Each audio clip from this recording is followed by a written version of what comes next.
Indonesia, mitos menjadi sebuah bagian yang tidak terpisahkan dari kehidupan bermasyarakat. Mitos biasanya sangat dipercaya karena diturunkan oleh orang tua kita secara terus-menerus hingga terdengar seperti hal yang benar. Tidak jarang, mitos-mitos yang ada membuat kita ketakutan dan menjadi fobia terhadap sesuatu. Tidak terkecuali mitos mengenai ular. Banyak orang merasa jijik, takut, dan bahkan menjadi fobia terhadap ular karena mitos yang berkembang di masyarakat. Padahal pada kenyataannya, beberapa mitos tentang ular adalah salah. Berikut adalah 7 fakta tentang ular di Indonesia, versi on the spot.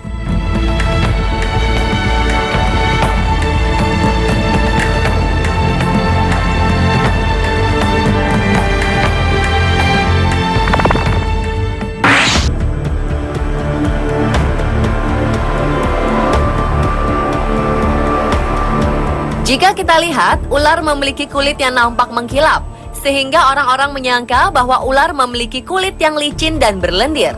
Ular dilapisi oleh kulit yang kuat dan lentur. Namun tidak seperti manusia, kulit ular tidak memiliki kelenjar keringat, sehingga ular tidak akan membuat dirinya basah dengan keringat. Sedangkan lendir biasanya dihasilkan oleh kelenjar mukus yang terdapat di bawah kulit, terutama pada hewan-hewan moluska. Hewan moluska memiliki kelenjar mukus hampir di sebagian besar tubuhnya, sehingga mereka dapat mengeluarkan lendir yang cukup banyak. Namun berbeda dengan ular, ular tidak memiliki kelenjar mukus di sebagian besar tubuhnya seperti hewan moluska. Jadi ular tidak dapat mengeluarkan lendir dari tubuhnya. Mitos yang menyatakan ular berlendir sudah pasti salah.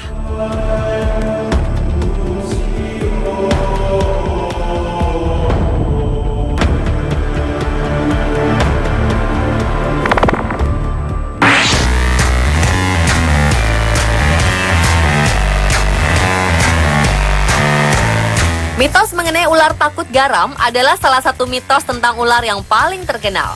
Banyak para petualang atau pendaki menaburkan garam pada saat berkemah agar terhindar dari ular.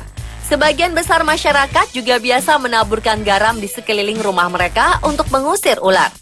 Menurut studi yang dilakukan oleh sebuah lembaga studi ular Indonesia, Yayasan Siox, ular sama sekali tidak takut garam.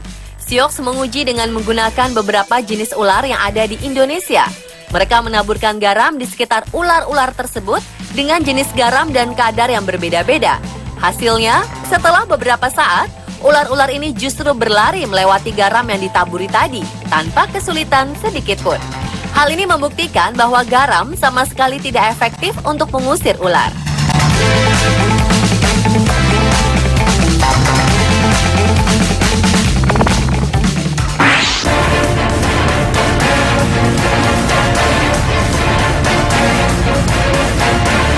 Bisa pada ular dihasilkan oleh kelenjar bisa yang berada di dalam kepala ular.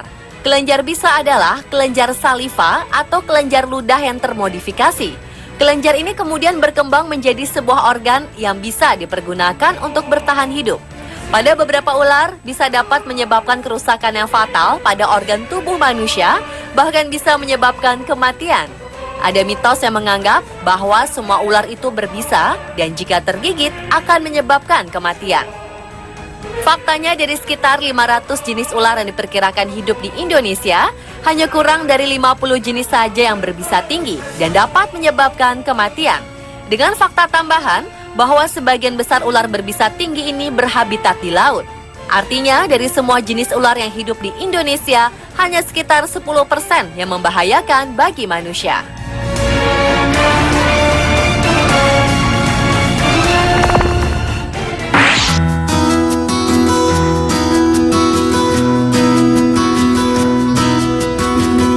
Sarang adalah tempat tinggal yang dibuat dan digunakan sebagai tempat hidup binatang sekaligus merawat anak-anak mereka. Sarang untuk beberapa hewan dapat berupa sebuah lubang.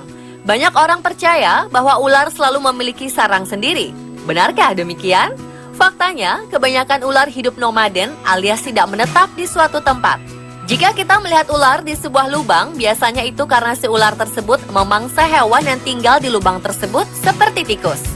Ular juga termasuk hewan yang oportunis, di mana mereka akan berada di suatu tempat dalam waktu yang lama. Selama di tempat itu terdapat mangsa mereka. Kemudian mereka akan kembali menjelajah untuk mencari mangsa mereka. Selain itu, ular adalah makhluk yang soliter. Artinya, mereka hidup secara sendiri dan mandiri sesaat setelah mereka lahir ke dunia. Sehingga mitos bahwa ular tinggal di sebuah sarang tertentu adalah tidak tepat.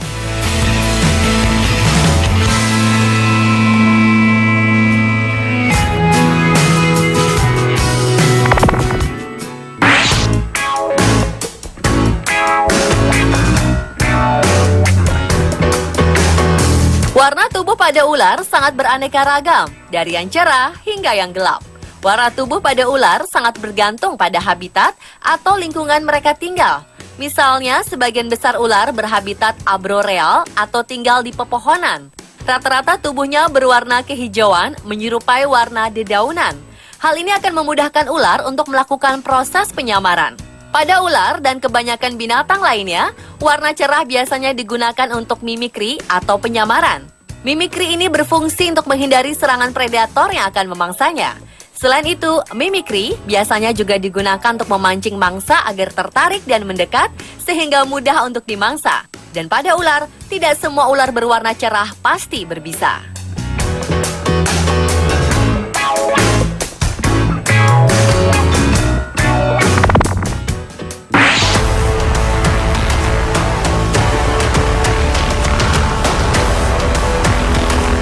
Bambu kuning yang dalam bahasa Latin disebut Bambusa vulgaris merupakan salah satu tanaman dari kelompok bambu-bambuan yang banyak hidup di wilayah tropis.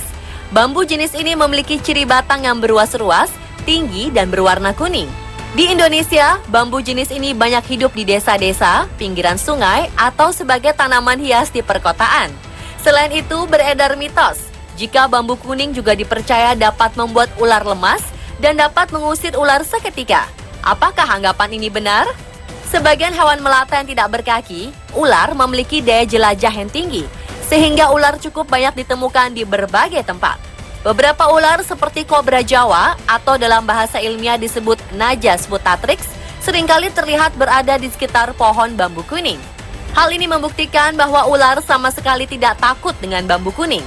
Jadi, masih percayakah bambu kuning ditakuti oleh ular?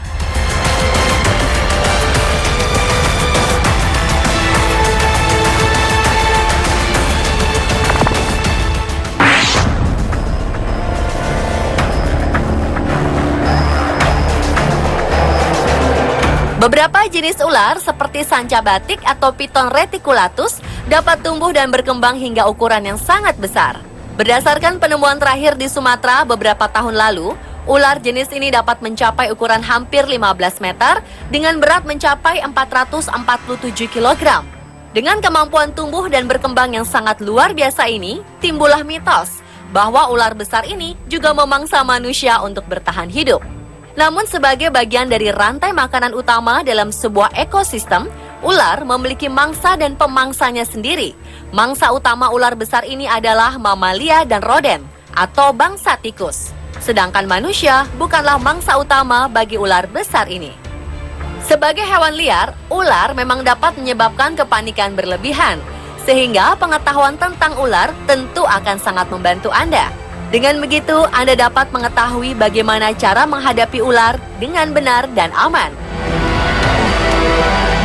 Semoga segmen mengenai 7 fakta tentang ular di Indonesia dapat menambah wawasan Anda tentang ular Indonesia dan ular di dunia pada umumnya.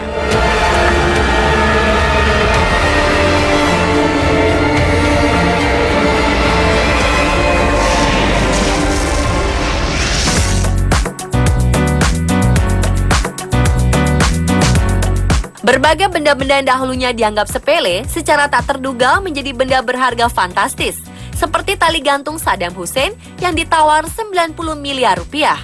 Saksikan informasi selengkapnya setelah jeda berikut.